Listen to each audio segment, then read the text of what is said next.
मेरे नबी पाक सल्लल्लाहु ताला अलैहि वसल्लम ने इरशाद फरमाया कि क़यामत के दिन अल्लाह तबारक व तआला जन्नतियों को खिताब करेगा, कहेगा ए अहले जन्नत। तो वर्ज़ करेंगे मालिक हमारे सार तस्लीम से तेरी बारगाह में झुके हुए हैं, हम हाजिर हैं। तो अल्लाह तबारक व तआला उनसे फरमाएगा तुम खुश हो ना? रब फरमा रहा, खुदा बंदे से खुद पूछे बता तेरी रज़ा क्या है। तो अर्ज़ करेंगे मालिक हम बड़े खुश हैं, इसलिए कि जो तूने हमें दिया है हमें तो लगता है वो किसी को भी नहीं दिया। तो अल्लाह फरमाएगा एक नेमत और तुम्हें देने लगा हूँ, एक नेमत तुम्हें और मिलने लगी है। सही बुखारी सही मुस्लिम की हदीस है। तो अर्ज़ करेंगे या अल्लाह जो तूने दिया इससे बेहतर और क्या हो सकता है, हर चीज तो हमें मिल गई।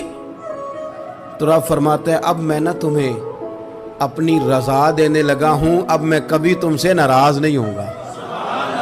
ये वो नेमत है जो जन्नत से भी बड़ी है।